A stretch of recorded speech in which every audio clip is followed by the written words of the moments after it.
The day began with fear already chasing me, long before my feet hit the gravel. I am Olivia Miller, 26 years old, walking along the narrow shoulder of Route 9 with my 2-year-old pressed tightly against my chest. The stones bite through the thin soles of my shoes, and the wind from passing semi-trucks roars past us, shaking the ground beneath my feet. Each blast of air makes my heart jump, but I keep moving forward because stopping feels even more dangerous. My arms ache, my lungs burn, and panic sits heavy in my throat. Yet I walk.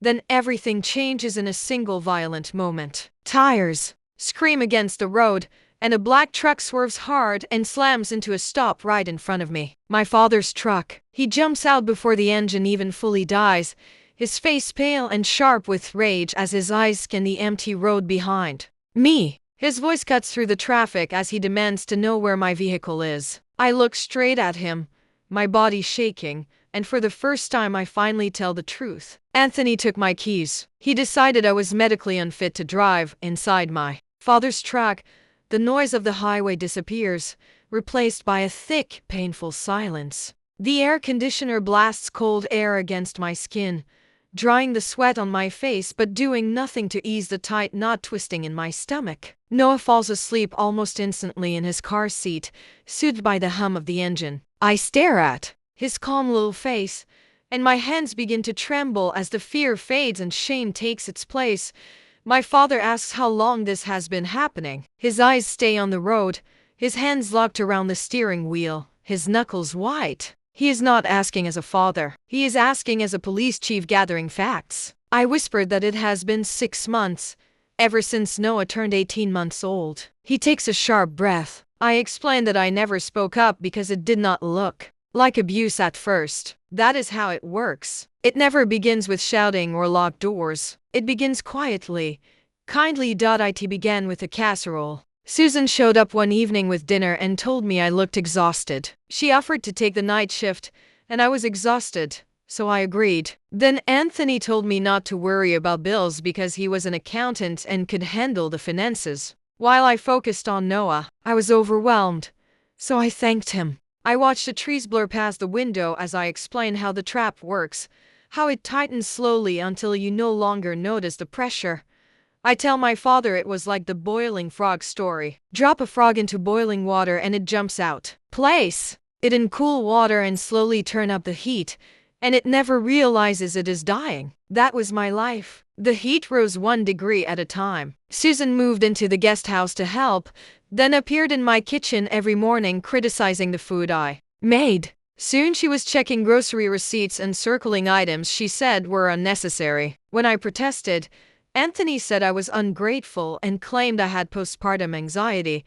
My father's jaw tightens as I explained that no doctor ever said that. Anthony did. Every time I questioned why our savings had been moved into an account I could not access, he said I was paranoid. Every time I asked why Susan had a key to our bedroom, he said I was being difficult. They convinced me something was wrong with my mind. Last week, when I tried to take Noah to the park, my keys were gone. Anthony said he took them to keep me safe because I seemed scattered. He said it was protection. I looked down at my hands, red and raw from gripping the carrier straps for miles. I tell my father how they checked my phone every night, claiming it was to protect my mental health. They read my messages. They tracked my location. I stopped calling him because I did not want to worry him, and I did not want them to know I was breaking. I believed that if I behaved better, stayed calmer, and caused less trouble, I would get my life back. My father pulls the truck onto the shoulder and puts it in park. When he turns to me, the anger is gone. What I see instead is something colder and far more dangerous. He tells me this was not help. It was a siege. They isolated me, disarmed me, and took me hostage. He says we are going back. Fear flares in my chest, but he makes it clear we are not returning to talk. We are going back to get my things, and I am leaving that house today. The tires crunch against the clean gravel driveway of the estate. My father's truck looks completely out of place among the polished cars and trimmed hedges. The house stands silent and perfect, a fortress of pale stone and iron gates. Through the windshield, I see them on the patio. Susan laughs with a glass of wine in her hand while Anthony scrolls through his tablet. They look peaceful, successful, untouched by what they've forced a mother and child to endure. My father tells me to stay in the truck. I ignore him. I unbuckle Noah, my fingers clumsy with nerves, and lift him into my arms. I walk beside my father up the driveway, matching his steady pace. Susan notices us first. Her smile freezes in place as she greets us loudly and mockingly, inviting my father to join her for wine.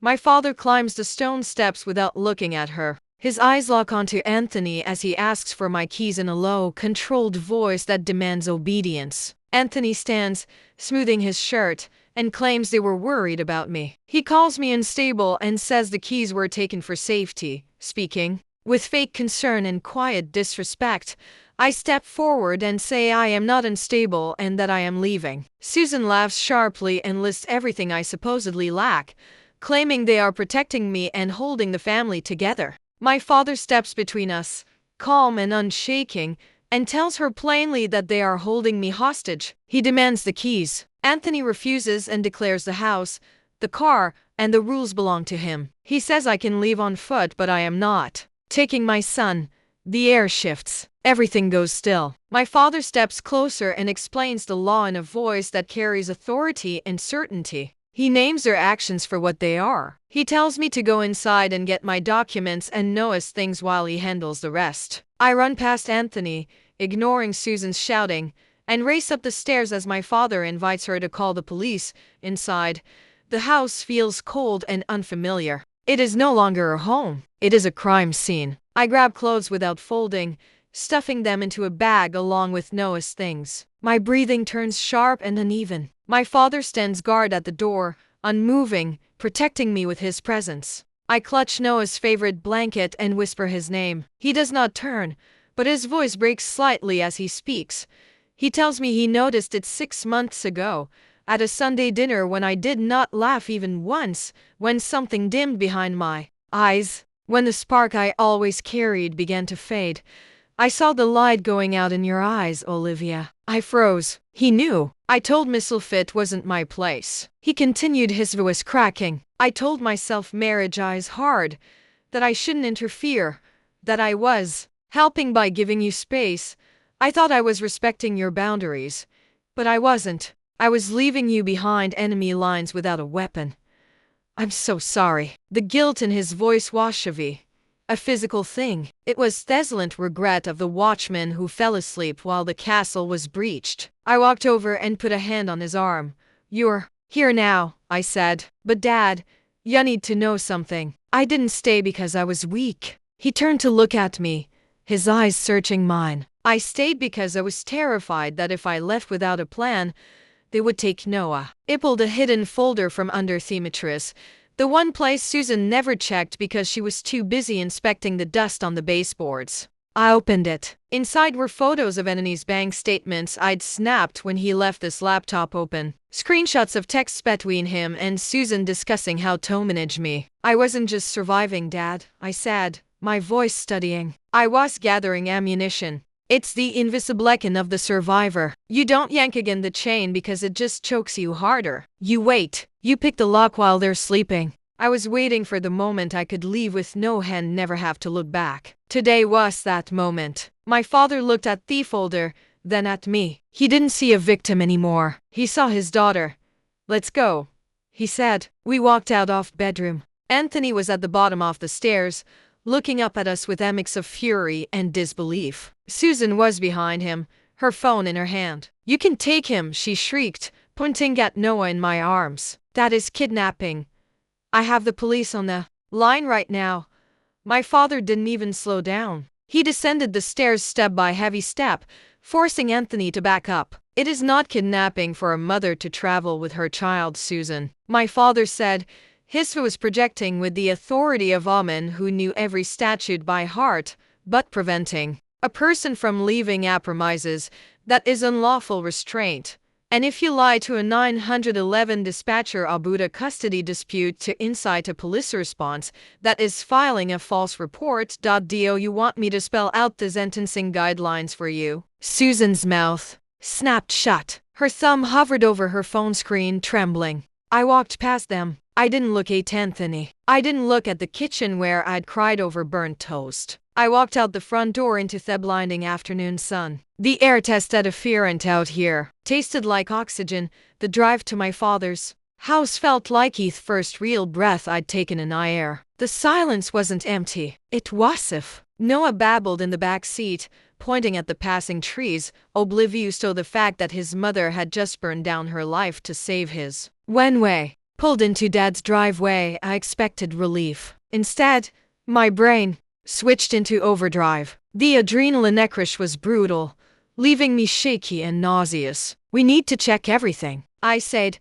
dumping the duffel bag on Dad's kitchen table. My father was already on the phone with his lawyer, but he nodded at me. Check. What? The money, the documents, everything. I spread the papers out. I'd managed to grab the file folder from Anthony's home office while Dad was blocking the stairs. My hands trembled as I opened it. Bank statements, loan agreements, title documents. It took 10 minutes to realize the extent of the damage. Dad hung up the phone and walked over. What did you find? I stared at the paper in my hand, the numbers blurring. My car, I whispered. The SUV you bought me when Noah was born. Yeah, it's gone. Anthony sold it 3 weeks ago to a dealership in the next county. The bill of sale was right there, dated the day after he took me keys. 12:00.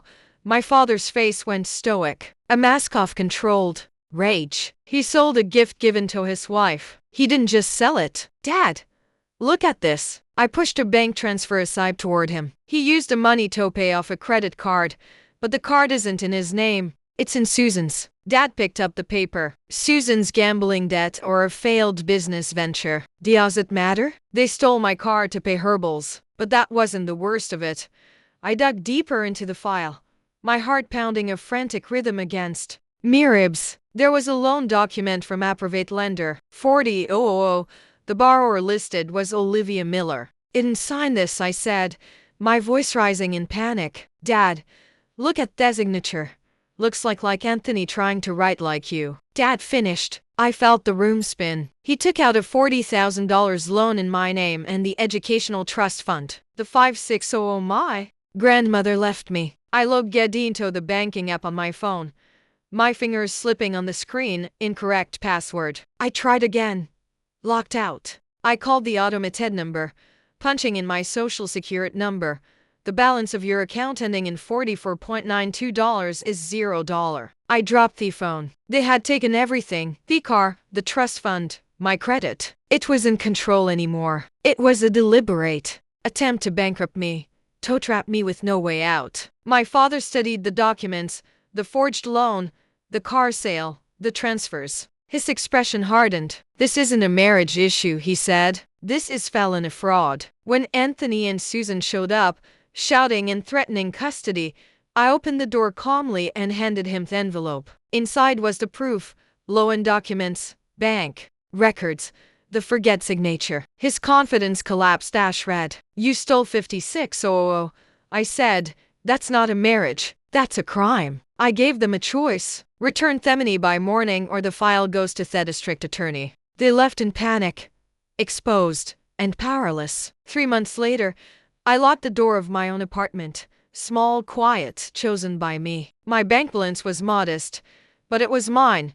Anthony was facing charges. I was rebuilding my life. I wasn't grateful for the cage anymore.